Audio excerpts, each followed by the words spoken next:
Hello everyone, আসসালামু আলাইকুম। আজকে আবারও আমের রেসিপি নিয়ে আসলাম। আর এখন হচ্ছে আমি আপনাদেরকে কিভাবে বাজারে পাওয়া যায় এরকম আম সত্ত্ব কিভাবে বাসায় তৈরি করে নেবেন। তো চলেন ভিডিওটা প্রথমে শুরু করা যাক। তো প্রথমেই হচ্ছে কাঁচা আম কেটে নিয়েছি, আর আমগুলোকে পাতলা মোটা করে কেটে নিয়েছি, একেবারে পাতলাও না আর একেবারে মোটাও না। তো আমগুলোকে কেটে তারপরে ভালো করে ধুয়ে কিছু পরিমাণে পানি দিয়ে আমি আমগুলো হচ্ছে সিদ্ধ করে নেব। আর আমগুলো সিদ্ধ হয়ে আসলে এরপরে হচ্ছে আমগুলোকে ঠান্ডা করে ব্লেন্ডারে আমি আমগুলোকে ব্লেন্ড করে নিব। অ্যান্ড ব্লেন্ড করা শেষে এখানে আমি পর্যাপ্ত পরিমাণে চিনি দিয়ে দিব। আমার টেস্ট অনুযায়ী আপনি বেশি টক খেতে চাইলে কম চিনি দিবেন, আর মিষ্টি বেশি খেতে চাইলে মিষ্টিটা বেশি দিবেন। এরপর হচ্ছে আমি এখানে লবণ ব্যবহার করলাম। তারপর হচ্ছে এখানে আমি এক এক করে সব ধরনের মশলা ইউজ করব। প্রথমে হচ্ছে মরিচের গুঁড়ো দিয়ে দেবো 1 চামচের মতো, তারপরে হচ্ছে হলুদ গুঁড়ো, এরপরে হচ্ছে ধনিয়ার গুঁড়ো আর হচ্ছে জিরা গুঁড়ো দিব। তারপরে হচ্ছে আমি এখানে 5 ফোড়নের গুঁড়োটাও ব্যবহার করব। সব ধরনের মশলা ব্যবহার করার পরে হচ্ছে এখানে আমি চিলি ফ্লেক্স দিয়ে দিব। শুকনো মরিচকে ভেজে তারপর ব্লেন্ডার করে নিয়েছি। এরপর আমার পরিমাণ মতন আমি হচ্ছে চিলি ফ্লেক্স এখানে ইউজ করলাম। এখন হচ্ছে আমি এই আমটাকে ভালোভাবে জাল দিয়ে এটাকে আমি একদম ঘনত্ব বানিয়ে ফেলবো। আর কীরকম ঘন বানাই সেটা আপনারা দেখলেই বুঝতে পারবেন।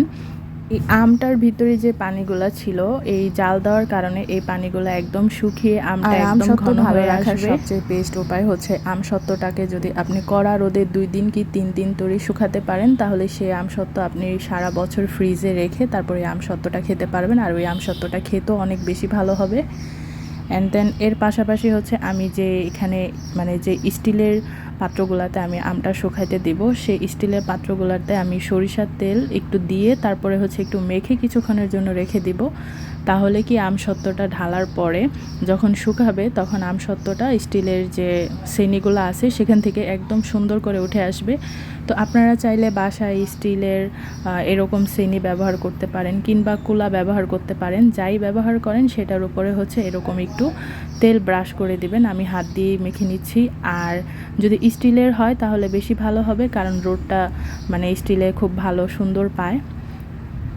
তাই চেষ্টা করবেন অবশ্যই স্টিলের কোনো কিছু নেওয়ার জন্য, তাহলে আমসত্ত্বটা শুকাতে খুব বেশি ভালো হবে আর তাড়াতাড়ি শুকিয়ে যাবে। তো এই পর্যায়ে হচ্ছে এই তো আপনারা দেখতেই পেলেন আমি কীরকম ঘনত্ব রেখেছি। তো এখন হচ্ছে আমি এটাকে ভালোভাবে আমি ঢেলে তারপরে হচ্ছে এটাকে আমি ছড়িয়ে ছিটিয়ে নিচ্ছি সুন্দর মতন, যেন এটা বেশি একটা মোটাও না হয় বেশি একটা পাতলাও না হয়। পরিমাণটা হচ্ছে একদম মানে চিকন আর হচ্ছে মোটা থাকবে, দেখতেও আমসত্ত্বটা সুন্দর দেখা যাবে। আর এই আমসত্ত্বটাকে আমি প্রায় 2-3 দিনের মতো রোদ দিয়ে এই তো এরকম হয়ে গিয়েছে। রোদ দেওয়ার পরে আমি আর রোদের ভিডিওটা করিনি, কারণ আপনারা দেখতেই পারবেন যখন আমসত্ত্বটা রোদে হয়ে আসবে তখন কালারটা এরকম হয়ে আসবে। তো এখন হচ্ছে আমি আমসত্ত্বটাকে পিস পিস করে কেটে তারপরে একটা বক্সের মধ্যে রেখে দিব ফ্রিজে। তো আপনারা চাইলে এইভাবে বাসায় আমসত্ত্ব বানিয়ে নিতে পারেন। যদি বাচ্চাদের জন্য বানান তাহলে এখানে চিলি ফ্লেক্স ইউজ না করলেই হবে, বেশি করে মিষ্টি দিয়ে তারপরে এই আমসত্ত্বটা বানিয়ে বাচ্চাদেরকে দিতে পারেন। বাচ্চারা অনেক বেশি পছন্দ করবে। আমাদের বাসায় যে বাচ্চাটা আছে ওকে আমি দিয়েছিলাম, ওর কাছেও এটা খুব ভালো লেগেছে। আর আমাদের বাসার এই ছোট বড় সবাই আমসত্ত্বটা অনেক বেশি পছন্দ করে। তাই আপনাদের সাথে এই ভিডিওটা আমি আজকে শেয়ার করলাম। খুব সহজেই আমসত্ত্বর রেসিপিটা আপনারা বানিয়ে নিতে পারবেন।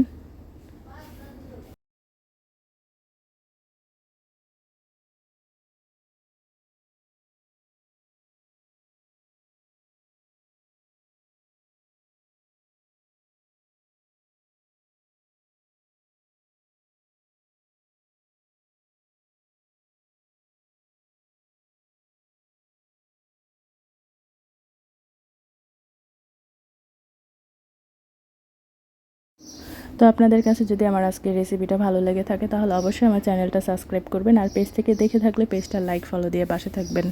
তো সবাই ভালো থাকবেন, সুস্থ থাকবেন। আল্লাহ হাফেজ।